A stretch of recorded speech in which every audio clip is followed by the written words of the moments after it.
Junko Furuta, lycéenne japonaise, est née le 18 janvier 1971 à Misato City, dans la préfecture de Saitama. Elle vivait avec ses parents, fréquentait le lycée Yao Minami et travaillait à temps partiel dans une usine de plastique pour économiser de l'argent en vue de voyager après l'obtention de son diplôme. Junko était une élève exemplaire, manquant rarement les cours et ayant de bonnes notes, ce qui la rendait populaire parmi ses camarades. Elle rêvait de devenir une idole, symbole de la culture pop japonaise, incarnant une image pure et séduisante. Cependant, sa vie a été tragiquement interrompue par un crime brutal. Ce crime a été considéré comme le pire cas de délinquance juvénile dans le Japon de l'après-guerre. Le 25 novembre 1988, les mineurs Hiroshi Miyano, Jyo Ogura, Shinji Minato et Yasushi Watanabe ont enlevé une lycéenne de 17 ans, Junko Furuta, qui vivait à Misato City, dans la préfecture de Saitama.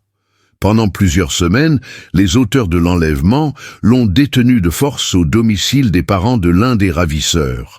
Les copains avaient l'habitude de commettre des viols collectifs avec succès. Avant le cas de Furuta, ils avaient également enlevé une autre fille, qu'ils avaient ensuite relâchée vivante. Pour compliquer la tâche de la police, l'un des ravisseurs a forcé Furuta à appeler ses parents et à leur dire qu'elle s'était enfuie de chez elle, qu'elle se trouvait chez une amie et qu'elle n'était pas en danger. Il a également menacé Furuta de se faire passer pour la petite amie d'un des petits amis du kidnappeur en présence des propriétaires de la maison. Ce comportement a cessé d'être nécessaire lorsqu'il est devenu évident que ces derniers n'allaient pas appeler la police. La jeune fille a tenté de s'échapper à plusieurs reprises, suppliant les parents du garçon, chez qui elle était retenue, de l'aider, mais ils n'ont rien fait, craignant la vengeance de Miyano, qui était à l'époque à la tête d'un petit groupe de Yakuza et avait déclaré qu'il utiliserait ses relations et tuerait quiconque oserait s'opposer à lui. Le 25 novembre 1988, les mineurs Hiroshi Miyano, Jyo Ogura, Shinji Minato et Yasushi Watanabe ont enlevé une lycéenne de 17 ans, Junko Furuta, qui vivait à Misato City, dans la préfecture de Saitama. Pendant plusieurs semaines, les auteurs de l'enlèvement l'ont détenue de force au domicile des parents de l'un des ravisseurs. Les copains avaient l'habitude de commettre des viols collectifs avec succès. Avant le cas de Furuta, ils avaient également enlevé une autre fille, qu'ils avaient ensuite relâchée vivante. Pour compliquer la tâche de la police, l'un des ravisseurs a forcé Furuta à appeler ses parents et à leur dire qu'elle s'était enfuie de chez elle, qu'elle se trouvait chez une amie et qu'elle n'était pas en danger. Il a également menacé Furuta de se faire passer pour la petite amie d'un des petits amis du kidnappeur, en présence des propriétaires de la maison. Ce comportement a cessé d'être nécessaire lorsqu'il est devenu évident que ces derniers n'allaient pas appeler la police. La jeune fille a tenté de s'échapper à plusieurs reprises, suppliant les parents du garçon, chez qui elle était retenue, de l'aider, mais ils n'ont rien fait, craignant la vengeance de Miyano, qui était à l'époque à la tête d'un petit groupe de Yakuza, et avait déclaré qu'il utiliserait ses relations et tuerait quiconque oserait s'opposer à lui. Pour éviter les poursuites, l'un d'entre eux a forcé Furuta à mentir à ses parents en disant qu'elle avait fui son domicile et qu'elle était en sécurité dans la maison de son ami. On lui a également demandé de mentir en disant qu'elle était la petite amie de l'un des ravisseurs. Les parents du jeune homme savaient qu'il s'agissait d'un mensonge, mais ils ne pouvaient rien faire, car l'un des ravisseurs était membre du Yakuza et menaçait d'utiliser ses relations contre les parents s'il disait la vérité à qui que ce soit, s'il ne disait rien à personne. Laissez-moi vous raconter ce que les agresseurs lui ont fait subir chaque jour. Jour 1, kidnappé. Obligé de se présenter comme l'ami d'un des garçons, violé plus de 400 fois, privé de nourriture et d'eau, forcé de manger des cafards et de boire sa propre urine. Jour 11. Furuta a été battue un nombre incalculable de fois. Elle a été suspendue à un toit, les mains attachées et son corps utilisé comme punching ball. La jeune fille vomit en essayant de boire de l'eau, tente de s'enfuir et est punie pour cela par des brûlures de cigarettes sur les bras. Furut a versé un liquide inflammable sur ses jambes et y a mis le feu. Une bouteille cassée a été introduite dans son anus, laissant la jeune fille avec de multiples blessures. Jour 20. Elle ne pouvait pas marcher en raison de graves brûlures aux jambes. Elle a été battue avec des bâtons de bambou. Ses mains ont été écrasées, ses ongles cassés, et elle a été frappée avec une batte de golf. Les rayons d'un grill de poulet chaud ont été insérés dans son vagin et son anus, ce qui a provoqué des saignements chez la jeune fille. Jour 30. De la cire chaude a été versée sur son visage. Des aiguilles ont été insérées dans ses seins.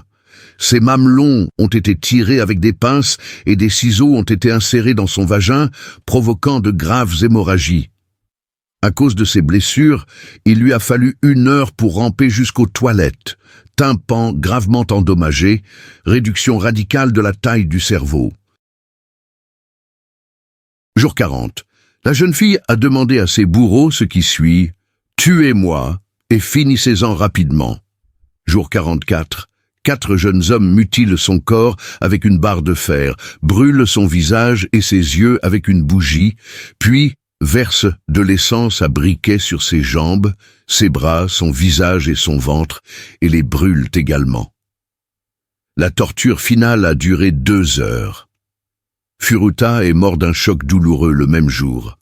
À l'hôpital psychiatrique, les jeunes hommes arrêtés pour le meurtre de Furuta ont déclaré aux médecins qu'ils ne savaient pas comment la victime avait pu souffrir, pensant que la jeune fille faisait semblant. Après leur arrestation, les auteurs ont déclaré que peut-être une centaine d'autres personnes savaient que la jeune fille était emprisonnée dans cette maison. Mais on ne sait toujours pas si ces personnes avaient simplement été dans cette maison ou si elles avaient également participé aux tortures et aux viols.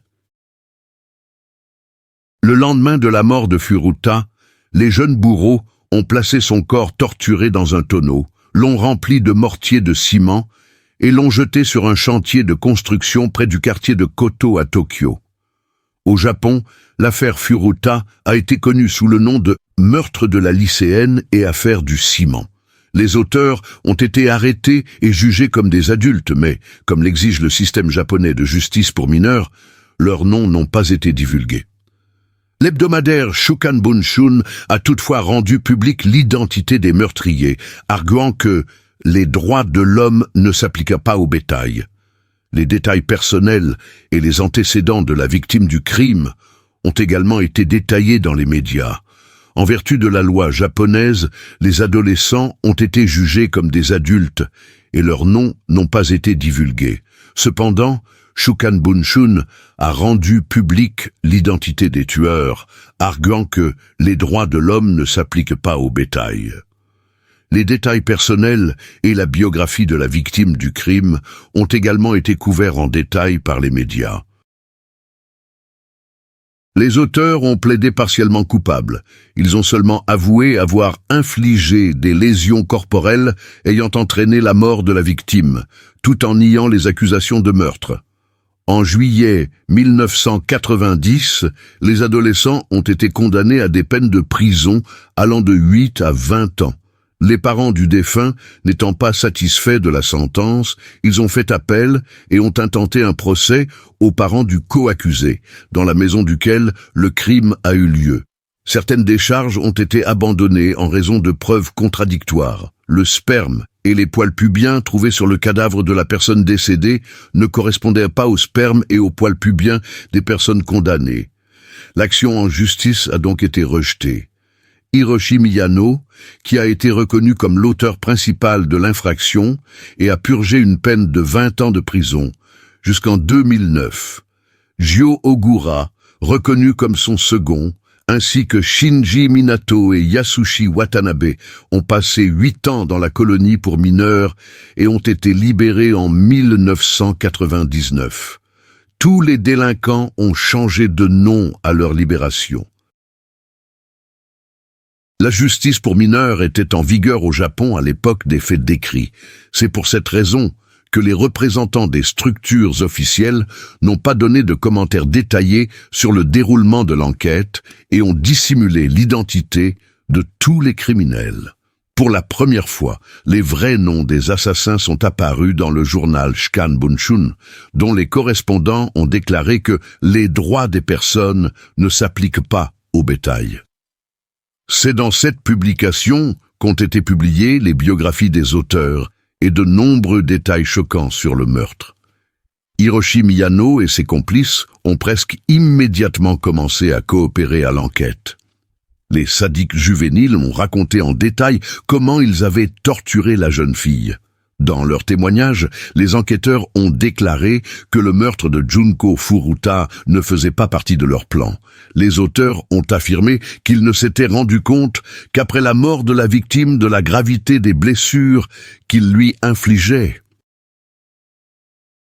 Selon les tueurs, ils ont pensé jusqu'au dernier moment que Junko faisait semblant de souffrir et d'être en détresse. Au moment des procès, tous les auteurs étaient mineurs. Malgré cela, ils ont été jugés comme des adultes, avec toute la rigueur des lois locales. Le tribunal a déclaré les 4 accusés coupables. Pour la torture et le meurtre de Junko Furuta, les auteurs ont été condamnés à des peines allant de 4 à 17 ans de prison. La peine a semblé très clémente aux victimes, les parents de la jeune fille assassinée. Les parents de Junko ont même tenté de faire appel de la décision du tribunal. Cependant, pour un certain nombre de raisons, ils n'y sont pas parvenus. Le principal responsable, Hiroshi Miyano, c'est dans sa maison que la victime a été détenue, a purgé une peine de 17 ans de prison. La première chose qu'il a faite après sa libération a été de changer de nom de famille. Son complice le plus actif a fait de même. Apparemment, les criminels ont compris que des meurtres sont commis au Japon comme dans n'importe quel autre pays, mais leurs atrocités ne seront jamais oubliées par leurs compatriotes. En plus de ces conditions, le tribunal a également ordonné à la famille de l'un des participants au crime, Nobuharu Minato, de verser une compensation à la famille Furato d'un montant de 425 000 $. Cette somme n'a jamais été versée aux proches de Junko.